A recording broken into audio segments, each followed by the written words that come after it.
Da sequência agora, a série de entrevistas que temos feito aqui com pré-candidatos e pré-candidatas à Prefeitura de São Paulo, eleições municipais agora no dia 6 de outubro, o primeiro turno. Hoje vamos conversar com o pré-candidato pelo PSOL à Prefeitura de São Paulo, o deputado federal Guilherme Boulos.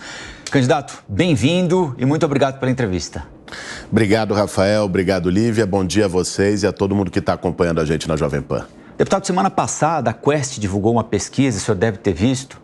A ex-prefeita Marta Suplicy, para os paulistanos e paulistanas, é a melhor prefeita da história de São Paulo. Ela teve uma vantagem expressiva em relação ao segundo colocado. Ela deve ser a sua vice, indicada pelo PT. Aliás, ela vai voltar ao partido amanhã numa cerimônia aqui em São Paulo com a presença do presidente Lula. O que é que a ex-prefeita Marta fez que o senhor pretende replicar ou melhorar caso seja eleito prefeito em outubro?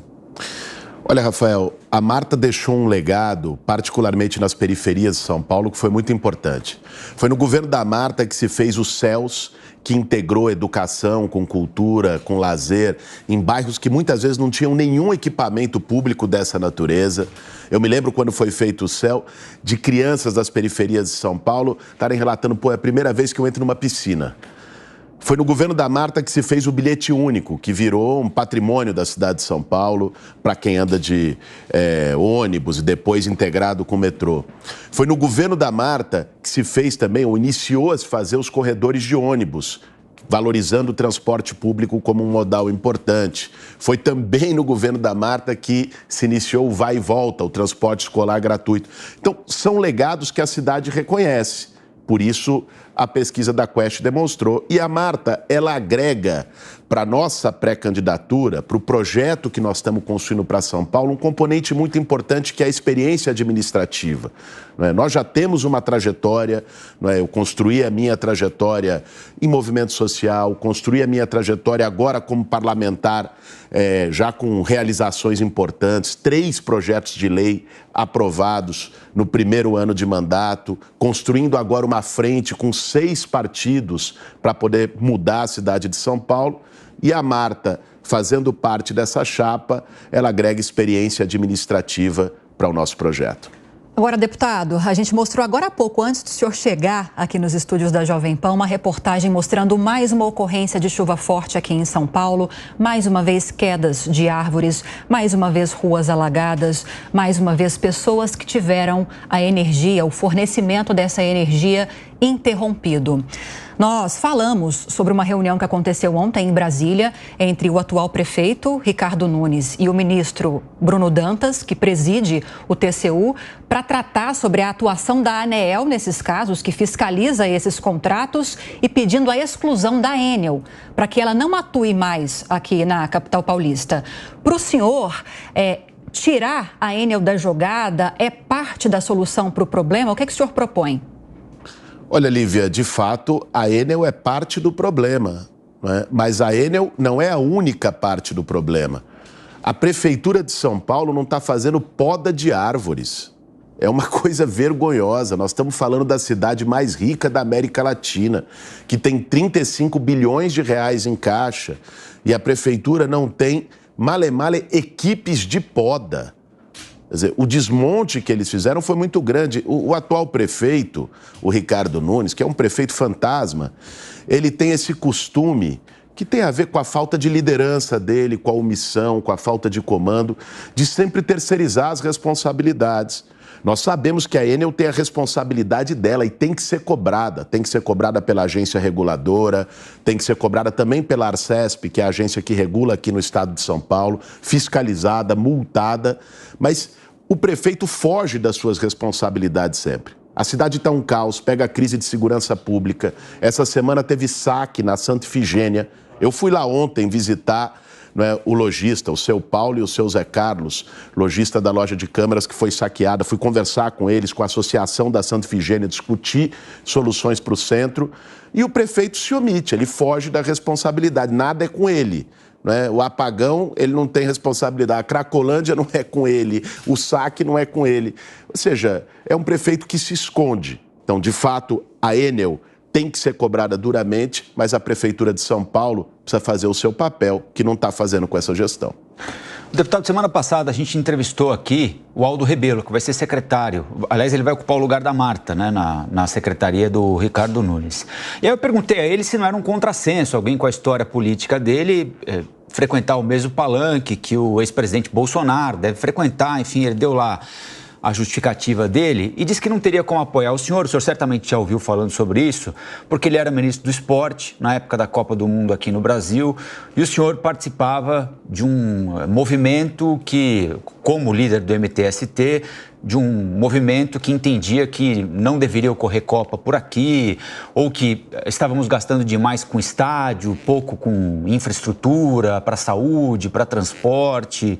Eu queria saber o que é que o senhor tem a dizer a respeito daquele momento da história em que o senhor organizou manifestações, por exemplo, ali perto do Morumbi, quando teve um amistoso da seleção brasileira, antes do jogo em Itaquera. O que é que o senhor tem a dizer ao Aldo Rebelo sobre aquele momento? E se eleito prefeito, o senhor acha que é incompatível realizar um grande evento? Por exemplo, São Paulo quer sediar os Jogos Pan-Americanos em 2027, se eu não estiver enganado, né? Vai ficar para o próximo prefeito tocar esse evento. O senhor acha incompatível São Paulo, que tem inúmeros problemas, ser sede de um evento tipo Pan-Americano, Copa do Mundo feminina? O Brasil é candidato de novo à Copa do Mundo feminina, né? Não, Rafael, hipótese alguma eu acho incompatível. Como não fui contra a realização da Copa do Mundo, o Aldo Rebelo é um mentiroso, vamos dizer aqui o português claro.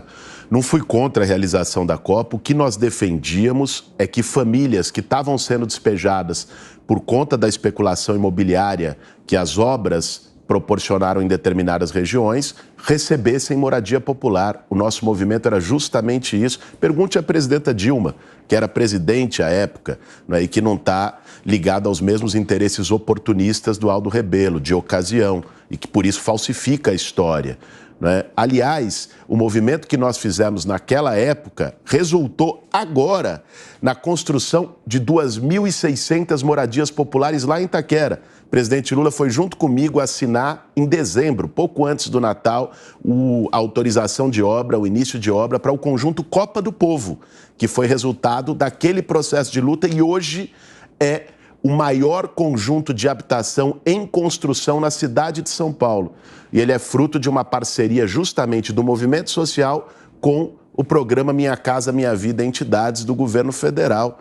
O que nós lutamos naquela época, essa luta foi vitoriosa e vai trazer esse grande conjunto de habitação para a Zona Leste, para Itaquera, foi para que as pessoas pudessem ter a sua moradia.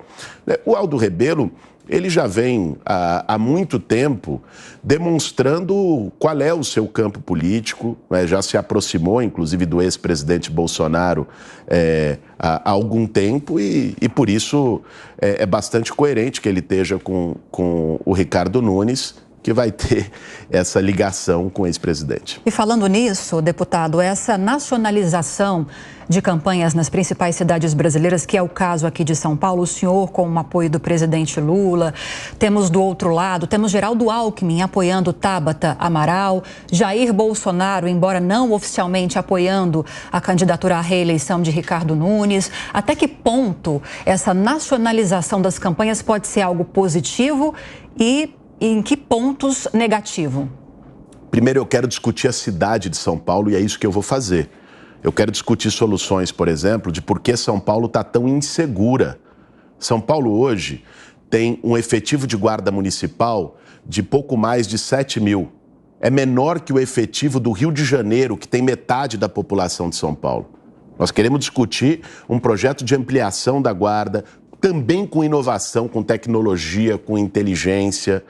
Nós queremos discutir maneiras efetivas de como a prefeitura pode atuar para enfrentar o problema do centro de São Paulo hoje, que é um retrato dessa insegurança, né? Revitalizando o centro, seguindo exemplos internacionais de cidades que também tiveram o centro degradado e revitalizaram com uso misto, levando moradia, seja moradia popular, moradia de classe média, levando comércio no térreo, estimulando bares e restaurantes, centro gastronômico, economia criativa, transformando o galpão abandonado em espaço cultural, de lazer.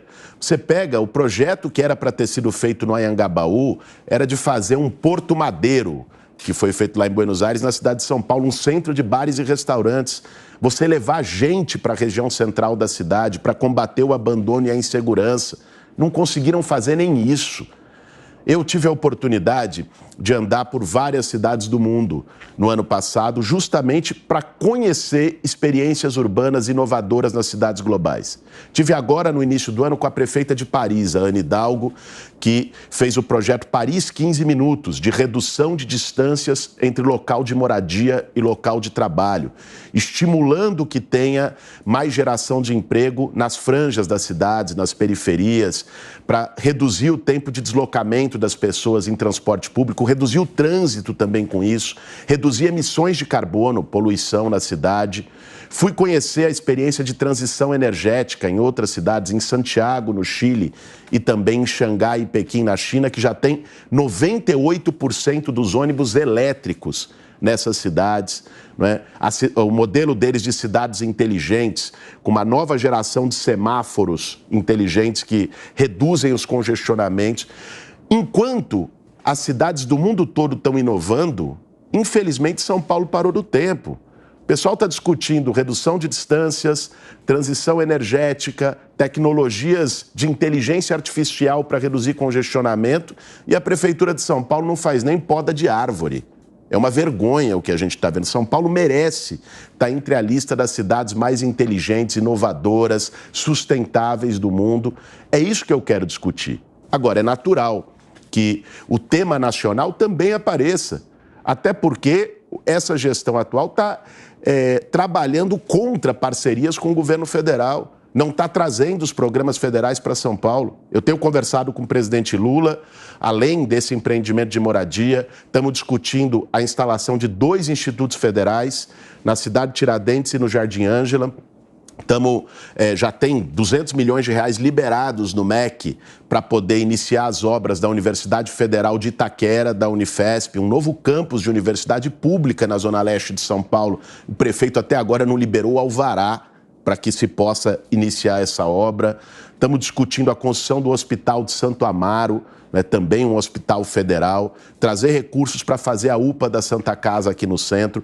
Nós estamos trazendo recursos federais para São Paulo, mesmo com a má vontade do prefeito, que só está pensando em politicagem às vésperas de eleição. O prefeito está reclamando que não está recebendo nem veneno para borrifar em nascedouro de mosquito da dengue do Ministério da Saúde aqui, viu, deputado? Pois é, talvez porque ele tenha feito um contrato de roubalheira em relação à armadilha para mosquito da dengue, que a Fiocruz produz por R$10 e ele pagou R$400 a unidade, que custa 10 aqui. Então, se ele fizer as coisas direitinho, os contratos com transparência, com certeza ele vai receber. Se quiser pegar dinheiro público para fazer esquema, roubalheira, asfalto Sonrisal, que agora está durando, eu vi a reportagem esses dias, asfalto novo, 15 dias depois já está derretendo com qualquer chuva, abrindo buraco em todo o canto. Né? O que ele fez das obras sem licitação, 80 milhões de reais para obra de empreiteira do compadre, do padrinho da filha dele. Se ele tiver o mínimo de lisura, de transparência com recurso público, certamente vai receber recursos federais. Isso é o básico. O governo federal tem buscado investir na cidade de São Paulo, aliás, tem investido. Só o ano passado foi 105 milhões de reais para o Hospital das Clínicas, por exemplo, para várias especialidades, além desses investimentos que eu estou me referindo aqui, que alguns deles, como a Universidade Federal da Zona Leste, só não iniciou a obra ainda porque o prefeito não deu o alvará que permite o início da execução. Agora, deputado, nós conversamos, desculpa trazer Ricardo Nunes para a conversa de novo, mas é o atual prefeito da capital, não tem como a gente não falar, mencionar políticas que estão em andamento. No dia do aniversário aqui de São Paulo, nós o entrevistamos e o Colombo, se não me engano, perguntou para ele, de todos os problemas que nós temos hoje aqui na capital, se ele tivesse de eleger um para resolver agora, qual que ele escolheria? Ele mencionou a questão da população de rua. O que o senhor tem para apresentar em relação a esse problema que só vem aumentando ao longo dos anos? Olha, primeiro, é quase uma disfarçatez ele mencionar a população de rua como um problema que ele resolveria, sendo que o maior legado da gestão dele em quase 4 anos é justamente ter dobrado a população em situação de rua na cidade de São Paulo. É crítico, era 27 mil quando ele assumiu a prefeitura, hoje são 53 mil pessoas em situação de rua. Para a gente tratar esse problema que é complexo, não é com demagogia em véspera de eleição, eu tenho uma história de vida em relação a isso, atuei junto às pessoas sem teto em luta por moradia nos últimos 22 anos da minha vida. Conheço o problema de perto, não por ouvir dizer, não por retórica eleitoral, conheço muitas dessas pessoas por nome. Para a gente resolver o problema da população em situação de rua, nós temos que atuar no ciclo completo, que são 3 medidas. Primeiro, você precisa ter construção de moradia popular em larga escala. Nós temos um déficit habitacional imenso na cidade de São Paulo e a prefeitura precisa atuar, logicamente, em parceria com o governo federal e o governo estadual, para a construção de moradias populares. Agora, até você viabilizar um empreendimento, isso demora tempo. Você tem que ter uma solução emergencial. Aí são os abrigos humanizados. Hoje, São Paulo tem 20 e poucas mil vagas em abrigos para pop rua, sendo que nós temos 53 mil pessoas morando na rua. Então, não dá conta. Mas pior que isso, a qualidade e a condição desses abrigos é muito ruim. Vou dar um exemplo. A renda de alguém que está na rua, muitas vezes, é pegar reciclagem. Ela tem lá a carrocinha dela. Na maioria dos abrigos na cidade de São Paulo, não tem um lugar para deixar a carroça. Então a pessoa acaba ficando na rua e não vai, porque se ela for para o abrigo e deixar a carroça na rua, no outro dia ela não encontra mais nada. Então veja, você tem que ter esses abrigos humanizados com assistente social, psicólogo, com lugar para carroça, para um canil, né, que o cachorro muitas vezes é o segurança daquela pessoa que está na rua, que não separe as famílias, que não humilhe as famílias nesses abrigos. E terceiro, trabalho, geração de renda. Eu estive dialogando, por exemplo, com o Sindicato da Construção Civil, que fez uma experiência pioneira de uma escola de formação voltada para as pessoas que estão na rua na construção civil, para formar pedreiro, ajudante, mestre de obra, encanador, eletricista, e fazer um acordo com as construtoras para contratarem essas pessoas. Então, veja, se um sindicato pôde fazer isso, imagine a maior prefeitura do Brasil. A condição que você teria. Porque aí você faz o seguinte, você cadastra a pessoa para ganhar moradia, você faz o abrigo emergencial humanizado e você gera renda para que essa pessoa tenha um salário, possa alugar uma casa e esperar a construção da sua moradia sem estar no abrigo. O abrigo seja algo só emergencial e de passagem. É possível resolver. Outras cidades do mundo resolveram. Não resolveu em São Paulo, pior de tudo, não por falta de dinheiro. Tem 35 bilhões em caixa. Não resolveu por falta de prioridade, por falta de humanidade dessa gestão. Porque ter gente jogada na rua não é um tema de esquerda e direita. É uma questão de humanidade, de sensibilidade básica, de ter a capacidade de se colocar na dor, no lugar de outras pessoas. Lamentavelmente, essa gestão não teve. Deputado, o senhor pretende fazer faixa de ônibus, não um corredor de ônibus, mas faixa, como fez o ex-prefeito Haddad em São Paulo? Tanto corredores quanto faixas, né? Faixas exclusivas. A diferença do corredor e da faixa é que a faixa fica à direita e não no canteiro central e que a faixa ela é em alguns horários, né? A faixa você pega nos horários de pico, então ela é exclusiva para ônibus. Quase não tem obra, né? Só pintar no chão ali. Não tem... Claro, é mais rápido e ela funciona nos horários de pico da manhã e do fim da tarde. Eu acho que há partes, há corredores, por exemplo, que não foram implantados. O plano de metas do Bruno Covas era implementar 40 quilômetros de corredor, né? E já tinham vários corredores planejados na Radial Leste, né? Na Aricanduva, em várias regiões da cidade. Essa gestão do Ricardo Nunes implantou 4 quilômetros. Foi a que menos implantou no último período corredores e também faixas exclusivas de ônibus. Nós precisamos valorizar o transporte público. Você vai convencer as pessoas a andarem mais de ônibus com 2 iniciativas. Primeiro, fazendo com que a velocidade do ônibus aumenta, que a pessoa possa chegar ao seu trabalho ou para onde ela está indo mais rapidamente se ela for para o transporte público. Segundo, se você fizer com que o transporte público seja mais confortável. Hoje ele é superlotado, em parte porque as empresas de ônibus, em comum acordo com a prefeitura, num lobby, sabe-se lá por quê, essas empresas não colocam a frota integral. Só aumenta o subsídio que a prefeitura paga para as empresas, mas parte da frota fica na garagem e aí demora mais para passar o ônibus, tem menos ônibus em circulação e eles ficam mais superlotados. Então, são temas que a gente tem que resolver. Botar mais ônibus na rua e aumentar a velocidade, que é corredor e faixa exclusiva. E a de moto, o senhor achou uma boa ideia? Eu acho que a faixa de moto já tinha sido implementada no governo do Gilberto Kassab, lá atrás, eu me lembro... Secretário Alexandre de Moraes. Na Avenida Sumaré, na época. Né? O Alexandre de Moraes foi secretário de transporte por um período, depois saiu, entrou outro secretário. Mas o fato é que é uma experiência que eu acho que funciona, sobretudo, se for feita com planejamento, com boa execução. Nós temos muitas motos na cidade de São Paulo, muita gente que trabalha com a moto e é um problema também de insegurança, muitas vezes, né? Se as motos ficam ali só passando no meio dos carros e tal, você tem acidentes de moto que muitas vezes são fatais. Então, nós temos que, sim, ter essas políticas para os motoqueiros. Agora, deputado, se eleito, o senhor manteria a política de tarifa zero do transporte coletivo dos ônibus, pelo menos, que circulam aqui na capital aos domingos? Olha, eu defendo, inclusive, uma ampliação dessa proposta e defendi isso em 2020. Me espanta muito que, quando eu fui candidato a prefeito, foi ao segundo turno em 2020, o atual prefeito dizia que era impossível tarifa zero, que era uma proposta utópica. Pois é, nós defendíamos isso. Tarifa zero tem que ser implementada. Para que ela possa ser universalizada, isso é um ponto de chegada, não de partida. Explico por quê. Primeiro, você precisa ter um acordo de integração com o metrô. Se você tiver tarifa zero no ônibus e não tiver no metrô, no domingo é uma coisa, porque domingo você tem menos fluxo, mas pensa nos dias de semana. O que vai acontecer? Hoje o metrô tem mais de 4 milhões de passageiros.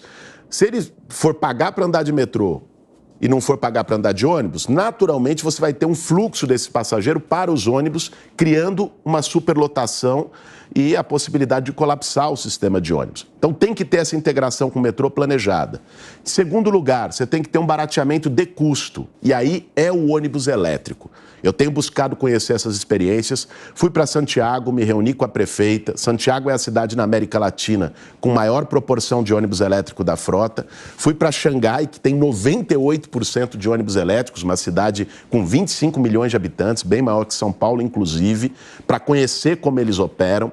O ônibus elétrico é o seguinte, o custo de rodagem dele pode chegar a ser 2 vezes mais barato que o ônibus a diesel, a combustão que a gente usa.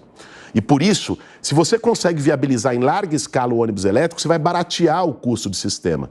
E praticamente o que São Paulo paga hoje de subsídio só, o que a prefeitura paga além da tarifa para as empresas, isso pode ser o custo geral do sistema, viabilizando uma tarifa zero generalizada. Mas isso precisa ter uma mudança, uma transição da frota. O problema que nós temos hoje é que o custo inicial da bateria do ônibus elétrico ainda é muito caro, o que exige um aporte ali de partida. Por isso que eu fui conversar, levei as empresas de ônibus de São Paulo para conversar com o BNDES, com a Aloysio Mercadante, presidente do BNDES, para a gente conseguir um financiamento, e já começou a ter, tanto do BNDES como do Banco do Brasil, para São Paulo e para outras cidades do país, para ter uma eletrificação da frota, ter esse aporte inicial. Fazendo isso, você vai poder viabilizar, inclusive, uma ampliação da tarifa zero. Mas nós temos que exigir das empresas a contrapartida. Não adianta só ter a tarifa zero e as empresas manterem os ônibus na garagem e o ônibus está superlotado, que é o que o prefeito atual, em conluio com parte das empresas, tem feito. Bom, a gente conversou com o pré-candidato à Prefeitura de São Paulo, o deputado federal Guilherme Boulos. Deputado, obrigado pela entrevista e até a próxima.